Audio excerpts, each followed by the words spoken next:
Halo anak-anak, selamat pagi. Bagaimana kabar kalian hari ini? Ibu harap kalian selalu dalam keadaan sehat. Jadi, selama masa pandemi ini, Ibu akan mengirimkan video pembelajaran kepada kalian sehingga kalian tetap bisa belajar walaupun berada di rumah. Pada video hari ini, Ibu akan menjelaskan mengenai tentang konsep ilmu ekonomi. Sebelum Ibu menjelaskan mengenai tentang konsep ilmu ekonomi, terlebih dahulu kita harus mengetahui mengapa kita belajar ilmu ekonomi. Kira-kira kenapa ya kita belajar ilmu ekonomi? Apakah agar dapat nilai? Oke, tentu tidak ya. Nah, belajar ilmu apapun berawal dari permasalahan, termasuk belajar ilmu ekonomi. Permasalahan yang terjadi sehingga kita mempelajari ilmu ekonomi adalah adanya kebutuhan manusia yang tidak terbatas. Manusia adalah makhluk yang tidak pernah puas, sehingga kebutuhannya sangat tidak terbatas. Akan tetapi, kebutuhan manusia yang tidak terbatas tidak diimbangi dengan alat pemuas kebutuhan manusia yang sangat terbatas. Terbatas yang Ibu maksud di sini adalah bukan jumlahnya sedikit, akan tetapi sebanyak apapun jumlah alat pemuas kebutuhan manusia, tetap tidak mampu memenuhi kebutuhan manusia yang sangat tidak terbatas. Dari kebutuhan manusia yang tidak terbatas, kemudian alat pemuasnya yang sangat terbatas, menimbulkan suatu permasalahan yang disebut dengan kelangkaan. Kelangkaan merupakan kondisi di mana sumber daya tidak mampu memenuhi kebutuhan manusia. Nah, dari kelangkaan ini akan menimbulkan suatu pilihan. Manusia harus memilih mana kebutuhan yang harus didahulukan dan mana kebutuhan yang tidak harus didahulukan. Dari pilihan ini akan menimbulkan yang namanya biaya peluang. Biaya peluang ini merupakan biaya yang timbul akibat memilih suatu pilihan. Nah, kita akan beranjak ke materi konsep ilmu ekonomi. Yang pertama adalah kebutuhan. Ada beberapa jenis kebutuhan manusia. Yang pertama adalah menurut intensitasnya. Menurut intensitasnya, kebutuhan manusia dibagi menjadi 3, yaitu kebutuhan primer, kebutuhan sekunder, dan kebutuhan tersier. Kebutuhan primer merupakan kebutuhan pokok manusia, seperti sandang, pangan, dan papan. Yang kedua adalah kebutuhan sekunder. Kebutuhan sekunder merupakan kebutuhan yang bisa dipenuhi setelah kebutuhan primer dipenuhi, seperti misalkan TV, handphone, dan lain sebagainya. Yang ketiga adalah kebutuhan tersier. Kebutuhan tersier merupakan kebutuhan yang bisa dipenuhi setelah kebutuhan primer dan kebutuhan sekunder terpenuhi. Seperti misalkan barang-barang mewah, mobil mewah, perhiasan, dan lain sebagainya. Yang selanjutnya adalah kebutuhan menurut sifatnya. Kebutuhan menurut sifatnya dibagi menjadi 2, yaitu kebutuhan jasmani dan kebutuhan rohani. Kebutuhan jasmani adalah kebutuhan yang dibutuhkan oleh jasmani kita, seperti makanan, minuman, dan lain sebagainya. Yang kedua, yaitu kebutuhan rohani. Kebutuhan rohani adalah kebutuhan yang dibutuhkan oleh rohaninya kita, seperti misalkan rekreasi. Berikutnya adalah kebutuhan menurut waktu pemenuhannya. Jadi ketika kita berbicara mengenai tentang waktu, pasti dibagi menjadi waktu pada masa lampau, masa kini, dan masa depan. Nah, di kebutuhan ini dibagi menjadi 2, yaitu kebutuhan menurut waktunya sekarang dan masa depan. Jadi tidak ada kebutuhan di masa lalu ya. Nah, kebutuhan pada masa sekarang ini seperti contohnya ketika kita sakit atau ketika orang sakit membutuhkan yang namanya obat. Jadi, kebutuhan sekarang yang harus dipenuhi oleh orang sakit adalah obat. Yang kedua adalah kebutuhan masa depan, misalkan seperti menabung untuk persiapan studi, menabung untuk persiapan menikah misalkan. Nah, itu adalah kebutuhan di masa depan atau masa mendatang. Berikutnya ada kebutuhan berdasarkan dengan subjeknya. Kebutuhan berdasarkan subjeknya dibagi menjadi dua, yaitu kebutuhan individu dan kebutuhan kelompok. Kebutuhan individu ini kebutuhan yang diperuntukkan untuk dirinya sendiri, misalkan seperti makanan, pakaian, dan lain sebagainya. Sedangkan kebutuhan kelompok adalah kebutuhan yang bisa dipergunakan untuk banyak orang, seperti misalkan jalan raya, tempat ibadah, sekolah, dan lain sebagainya. Berikutnya adalah kebutuhan berdasarkan sumbernya. Kebutuhan berdasarkan sumbernya dibagi menjadi dua, yaitu sosial dan individu. Kebutuhan sosial merupakan kebutuhan yang berasal dari lingkungan sosialnya. Misalkan, jika kalian atau seseorang melihat tetangganya menggunakan emas, kemudian dia membeli emas juga, nah kebutuhan inilah yang berasal dari lingkungan sosialnya. Kemudian yang kedua ada kebutuhan individu. Nah, kebutuhan ini berasal dari diri sendiri, seperti misalkan kebutuhan akan kasih sayang, cinta, dan lain sebagainya. Kita sudah membahas mengenai tentang macam-macam kebutuhan. Selanjutnya, kita akan membahas mengenai tentang alat pemuas atau macam-macam alat pemuas kebutuhan.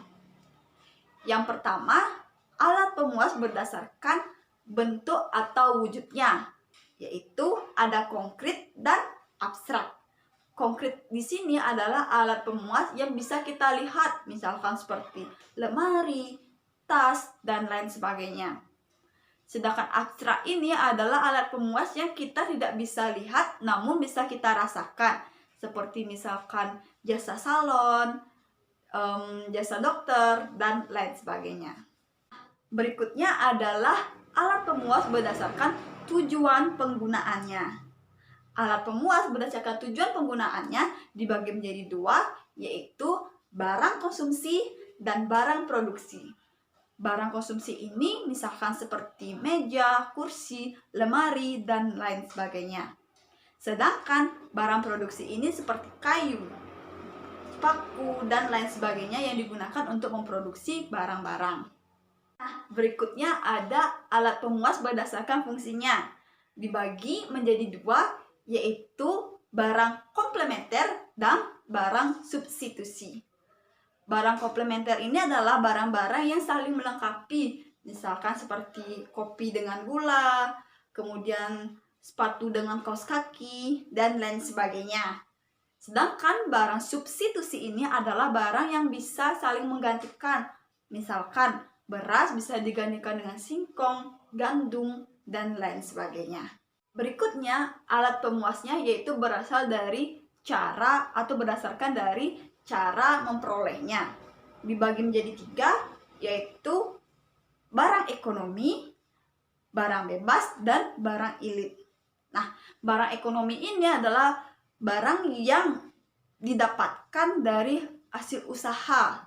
Misalkan seperti makanan dan lain sebagainya, dan jumlahnya sangat terbatas. Yang kedua adalah barang bebas atau barang yang jumlahnya tidak terbatas seperti misalkan udara. Yang ketiga ada barang ilit. Barang ilit adalah barang yang jumlahnya berlebihan atau benda yang jumlahnya berlebihan. Misalkan seperti air yang berlebihan akan menyebabkan adanya banjir. Baik, demikian materi mengenai tentang konsep ilmu ekonomi. Jika ada yang belum kalian mengerti, kalian bisa tuliskan di kolom komentar. Nanti akan kita bahas pada pertemuan selanjutnya pada sesi Q&A. Selanjutnya, Ibu akan memberikan kuis kepada kalian. Untuk kuis, kalian bisa cek di deskripsi video ini. Di sana ada link kuisnya. Nah, sebelum menjawab kuis ini, kalian bisa pause video dari Ibu, kemudian menjawab pertanyaan tersebut sebagai bahan evaluasi. Nah, pertanyaan tersebut berupa pertanyaan true or false. Nah, kalian bisa pause video Ibu sekarang. Setelah kalian menjawab, kalian bisa play lagi dan Ibu akan membahas pertanyaan-pertanyaan tersebut. Untuk video bisa silahkan di pause. Bagaimana dengan kuis kalian? Apakah kalian sudah mampu menjawab semuanya? Ibu akan menampilkan suatu video untuk pembahasan kuis tersebut. Halo anak-anak, apakah kalian sudah menyelesaikan game yang sudah Ibu berikan? Jika sudah, mari kita bahas game tersebut. Game itu kita mainkan di aplikasi Kahoot. Nah, Ibu sudah berada di beranda aplikasi Kahoot. Kemudian, kita pilih study dan kita pilih practice. Oke, Ibu namakan nama Ibu di sini Sintayani. Sintayani. Oke. Go.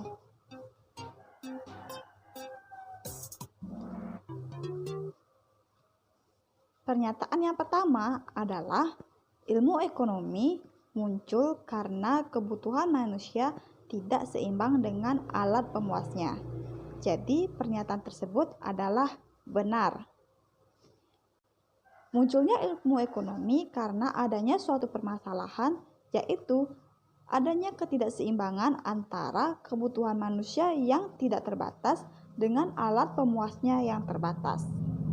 Bisa dipahami? Kita lanjut ke next question.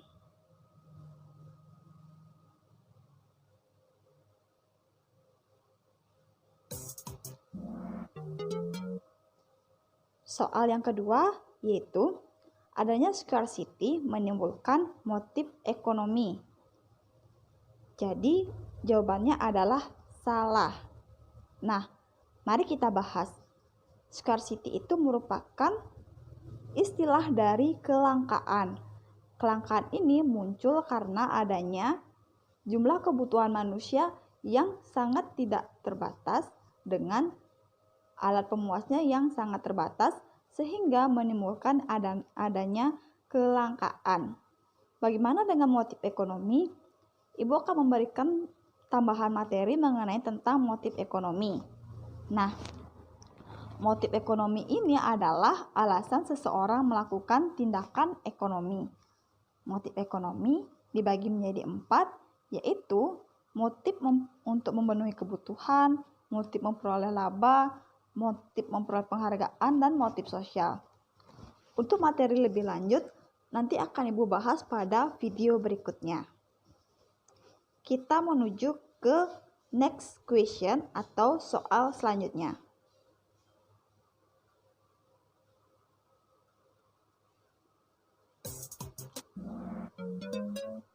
Soal yang ketiga adalah barang yang terbatas dan dibutuhkan manusia disebut dengan economic goods atau barang ekonomi. Jadi pernyataan tersebut benar sekali. Barang ekonomi merupakan barang yang jumlahnya sangat terbatas dan dibutuhkan oleh manusia sehingga diperlukan pengorbanan untuk memperolehnya. Kita ke soal berikutnya.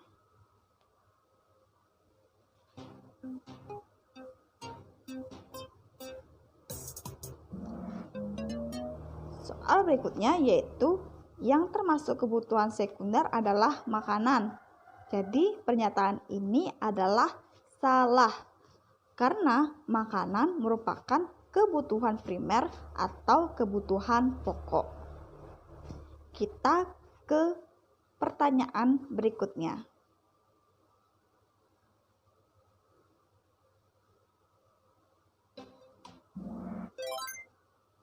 Pertanyaan yang kelima adalah agar barang tersebut dikatakan barang ekonomi, maka harus dijual semurah-murahnya. Nah, pernyataan tersebut adalah salah. Seperti yang sudah kita ketahui bahwa barang ekonomi merupakan barang yang jumlahnya sangat terbatas dan dibutuhkan oleh manusia sehingga diperlukan suatu pengorbanan untuk memperolehnya. Barang yang terbatas ini tidak mungkin dijual semurah-murahnya. Selanjutnya kita ke pertanyaan berikutnya.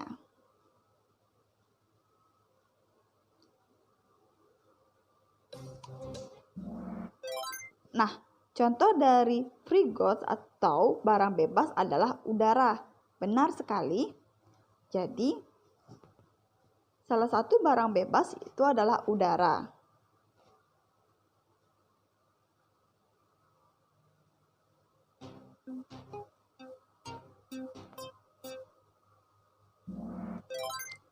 Nah, soal nomor 7, mobil mewah adalah salah satu kebutuhan tersier. Yap, tepat sekali. Mobil mewah itu adalah salah satu kebutuhan tersier, di mana kebutuhan tersier itu merupakan kebutuhan yang dipenuhi setelah kebutuhan primer dan kebutuhan sekunder dipenuhi. Kita ke soal berikutnya.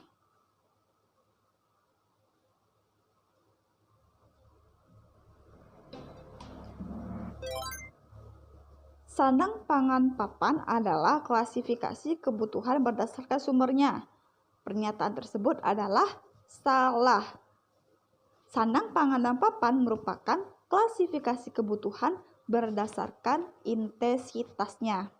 Sedangkan kebutuhan berdasarkan sumbernya dibagi menjadi dua, yaitu kebutuhan sosial dan kebutuhan psikologis.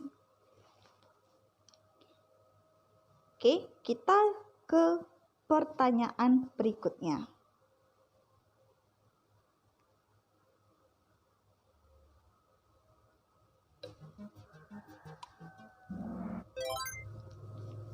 Pertanyaan berikutnya adalah kebutuhan berdasarkan waktu pemenuhannya dibagi menjadi kebutuhan masa lalu dan masa depan.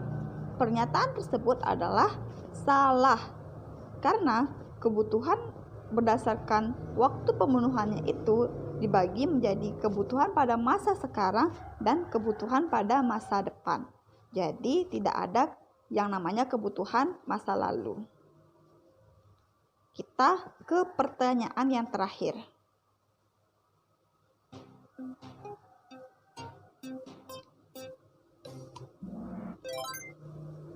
Kebutuhan kasih sayang adalah kebutuhan yang berasal dari psikologi seseorang. Nah, pernyataan tersebut adalah benar. Kasih sayang adalah kebutuhan yang berasal dari diri seseorang atau berasal dari psikologis seseorang. Oke, pertanyaannya sudah habis. Bagaimana jawaban kalian? Apakah kalian benar semua? Ibu harap kalian bisa menyelesaikan soal atau game ini dengan baik. Jika masih ada pertanyaan, kalian bisa tulis di kolom komentar dan kita akan bahas pada sesi Q&A nanti. Terima kasih. Setelah pembahasan kuis melalui video tadi, Ibu akan menyimpulkan materi kita hari ini. Jadi, pada hari ini kita belajar mengenai tentang konsep ilmu ekonomi.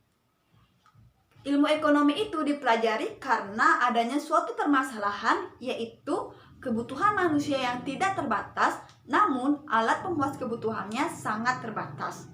Hal ini menimbulkan adanya kelangkaan. Dari kelangkaan ini menimbulkan adanya pilihan, dan dari pilihan menimbulkan adanya biaya peluang.